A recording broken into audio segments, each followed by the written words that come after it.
Welcome to Modern Aikidoist Podcast. Please help by liking, subscribing, and sharing this podcast if you're watching this on YouTube or BitChute. These are all free and help out a great deal. Word of mouth is how shows like this reach more people who are interested. Another way you can support this podcast is by way of a PayPal tip jar. You can leave a donation of any amount you like or set up a monthly donation just like Patreon or Subscribestar. Only I don't make you pay for my content. I only invite you to contribute. There's a link in the description. I sincerely appreciate your interest and support. Aikido is like other martial arts in that it has many organizations of all sizes. These organizations are made up of multiple dojos and sometimes many. These organizations are all similar in that they have a hierarchical structure. Typically, a single leader at the top who guides the direction of the art within that organization. Is this the best approach? And does this result in the further development of the art? In today's podcast, we are going to examine this question, the state of this approach in general, and look at where this approach tends to head over time. Perhaps there's a better way to approach the development of Aikido. Generally, organizations get their start when they have one extraordinary talent who innovates their art. This is someone who is so talented and insightful that students are drawn to them so they can learn. I'm talking about people like Morihei Ueshiba, Jigoro Kano, Bruce Lee, Carlos and Hickson Gracie, and the like. These organizations get handed down to successors who are almost never as talented or visionary as their founders. In time, these organizations evolve into focusing on financial success more than they do the art itself. Having spent about 40 years in martial arts and being involved in a number of various ones, I've seen very similar things happen in all organizations. This applies to small organizations and even single dojos all the way up to large organizations. They all seem to go through a similar transformation as they go through their life cycle. It kind of goes like this. They start out in a growth phase, where there is quality instruction and students are excited about what they learn.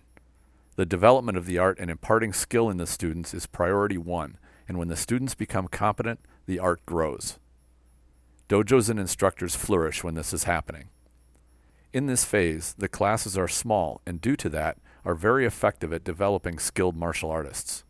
The dojo grows as more students come, and usually grows to have multiple dojo locations, and perhaps many. It's natural that people are attracted to quality instruction and want to learn at the schools which are turning out the most skilled students. But then something starts to happen. The successful growth tends to shift the focus of the organization. The shift in focus tends to happen in two ways. First, the primary goal of the organization shifts away from developing skilled students and towards its own financial success. These two are seen as the same, but they're not. They are very different priorities. This is also natural because the profit incentive is very powerful. One problem comes with the simple fact that large classes are far less effective at cultivating skilled students. This is a widely known fact in the teaching world. However, large classes mean greater revenue, and making more money is a powerful incentive. Second, the focus of leadership tends to shift. Quite simply, power and fame tend to bring out a distasteful side of people. Martial arts organizations often take on a cult-like atmosphere where the leader or leaders become intoxicated by the obedience and even worship by those on the lower rungs of their organization. More often than not, they become spoiled and indulge in objectionable behavior of all sorts. They become known for having huge egos. Students who notice this behavior are forced to decide either to stay around despite being disappointed in the behavior, or they leave the organization in disgust. I've seen this happen quite a lot. Most often, people leave in ones or twos. When it gets bad enough, people quit in larger numbers, resulting in organizations fracturing and breaking up. Sometimes the organization dissolves entirely, but often it keeps on only as much smaller. I've seen several organizations go through this, and it's happening right now with one of the largest Aikido organizations in the world. Now, I haven't looked into all Aikido organizations, but each one that I have seen and heard about have pretty remarkable political turmoil going on behind the scenes. I'm not talking about mild stuff here, but major problems. In each case, I'm left wondering how the organization actually stays together at all, given the level of dysfunction going on inside them. Usually you see these organizations fracture when the leader passes away. The built-up political stress tends to overflow and groups break apart. In many cases, it's like when a person dies and a bitter fight ensues with the family members who fight over the inheritance. These fights are bitter and usually don't end well for the organization. The reason those fights are so bitter is not due to the concern for the students or the art. The concern is who will be the new leader and who will get their hands on the revenue generator. In almost every case I've seen or read about, it is not the most talented martial artist or teacher who takes over the organization. It's the one who is the most determined to become the leader and the one most desiring the power and the wealth. The result is that the art suffers. When that happens, the fate of the organization is sealed. It may take time to play out, but no martial arts organization will survive when it puts politics ahead of its students. All organizations do this. I have yet to encounter one which does not. This leads me to question whether the approach itself is the problem. Most often we tend to think that the system works, it just has the wrong leaders at the helm. If it only had the right leadership, it would work just fine. Why do we believe that? I think the reason is that organizations and groups have been around a long time. We assume that anything which has been around a long time must have done so for a very good reason, and that when it fails, it was an aberration. After looking at the consistent failures of so many organizations and the political turmoil they are all suffering from, I don't think the widespread failures are due merely to the wrong people. I think the approach itself is flawed. Its very nature invites diversion from quality instruction and innovative development of the art itself. Is there another approach which may work better? I think there is. To describe it, I will borrow a term which has emerged in the last few decades: open source development.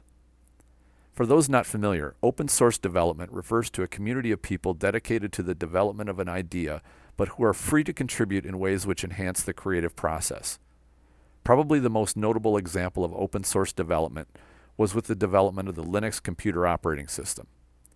In its early days, Linux was not a company which had a visionary at the top who drove the development, such as Bill Gates did with Microsoft or Steve Jobs did with Apple.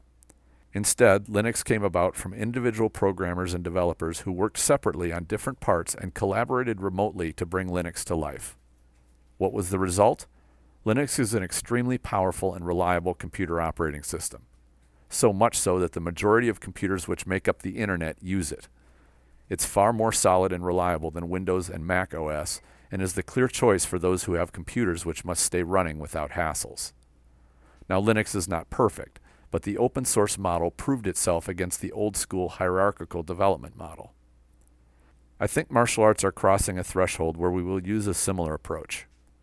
Doing so allows each of us the freedom to develop our own art the way we want to. We can break free of the political turmoil which plagues organizations and takes our time and attention away from the art itself. One of the things that politics does is dampens our love of the art. People get frustrated dealing with politics, and so much so they often think of quitting, and some do.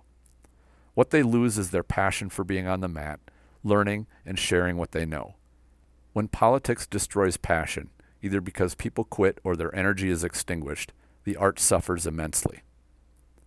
Every art needs to pass its passion along to future students, not bitterness and resentment. So what would this open source model look like, and how would it work? Imagine if, instead of having rank granted by a person, which is usually the head of your organization, you received instruction from talented teachers from other backgrounds. It might be from other Aikido dojos or even other martial arts. Dojos would certainly still exist and bestow ranks as they see fit. What would be added to this mix is a cross-pollination of ideas and skills which would transcend the rigid organization framework. I'm sure we've all seen that some instructors have particular talents in some areas. This is natural, as each of us has things we are particularly good at. Imagine instructors put together particular courses focused on their own particular strengths and offered them openly to anyone who wanted to learn them. You could take that course and be exposed to that instructor's particular talent. You could freely choose whether that approach works for you and leave the parts which don't suit you. Think of Bruce Lee's famous quote, "Absorb what is useful, discard what is useless, and add what is specifically your own." With the open source model, you could expose yourself to more instructors than merely the ones in your own dojo or organization. This concept can make people very nervous. What I've found in taking on this approach is that it's like dumping gasoline on a creative fire. It's exciting to take on a high level of creativity. Getting with other instructors and advanced practitioners is invigorating, and getting access to their talent and insights is beneficial to your own growth. Instructors often fall into the trap of assuming their skills don't need any improvement.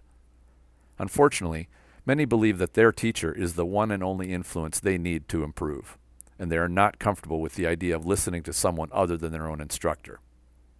This is understandable with new students and those who are in the beginning stages of learning the martial arts. They can easily get flooded with too much information. But as a student grows into an advanced student, it becomes more important that their martial horizons get expanded and elevated. A single instructor becomes a bottleneck, and the student will likely not reach their true potential under them. The reason is simple. No instructor knows it all. Teaching someone to fulfill their potential is a team effort and requires input from many diverse sources for someone to do it. Any student will sooner or later come to the point that they must take that responsibility on themselves. You must seek out what you wish to improve in yourself and how you will go about doing it. Doing this is not disrespectful or an insult to your instructor. It's natural. As with most things in life, it's not what you do as much as how you do it. Your instructor can get you to a certain point, but you must take your skills beyond that. Anyone who believes their teacher has everything they need to know is squarely in the cult zone. Sadly, many martial artists reside there. This is not a good thing for the art. Respect for your instructor is a good thing. Worship is not. The open source model takes a more granular approach to learning and teaching skill sets. This approach would not replace dojo training, but augment it.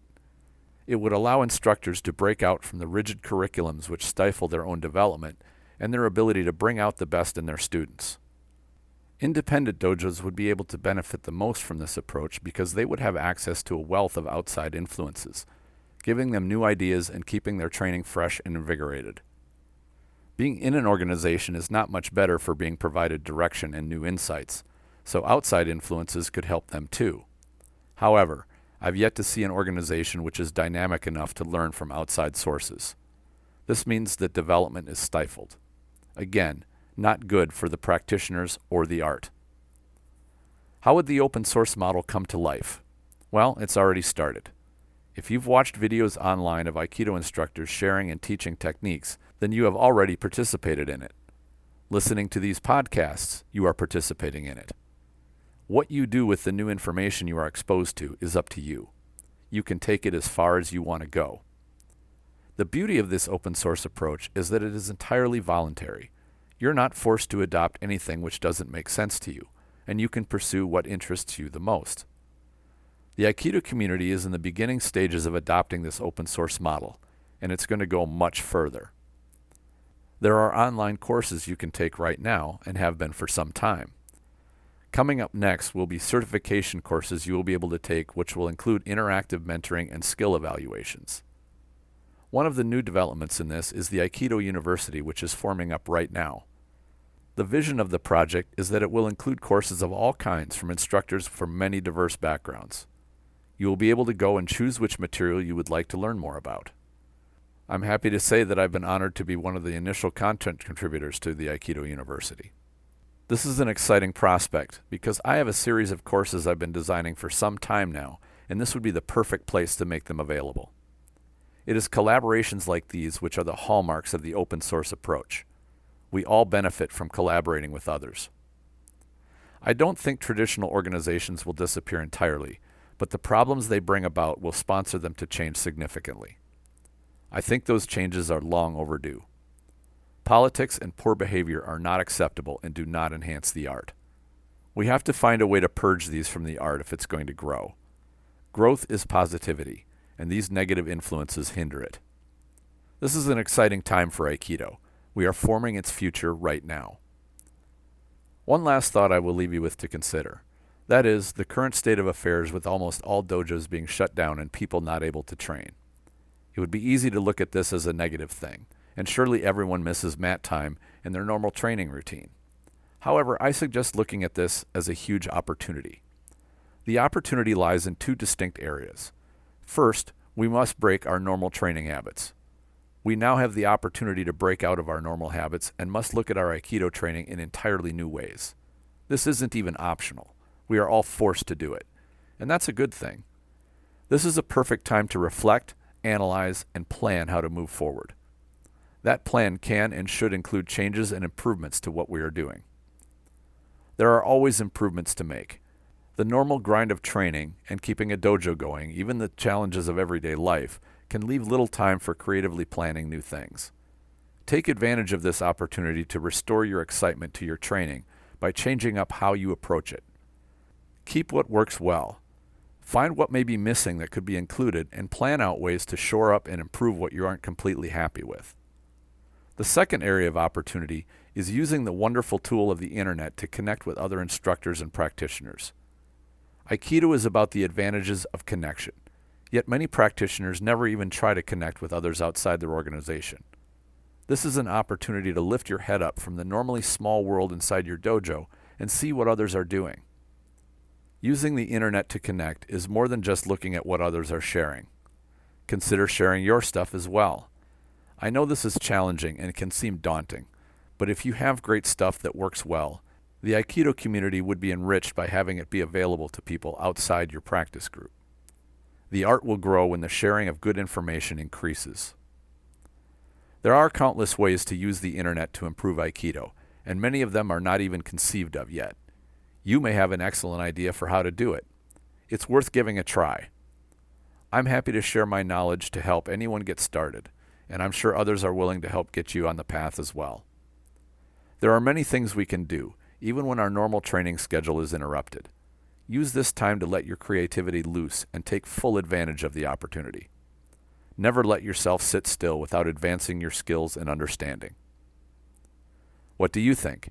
Please share your ideas in the comments if you're watching this on YouTube, or go to the Facebook group Aikido the Martial Side and post a comment. The Spirit Aikido Online program is now live, and there are more than 60 videos in the program, with new ones added every few days. Subscribers get access to video training and mentoring to techniques and training methods I've adopted from other martial arts to make my Aikido more practical. There is a link in the description section. I invite you to check it out. I always enjoy hearing from listeners of the show, whether through comments or questions. Thank you all for sharing your interest. Enjoy your training.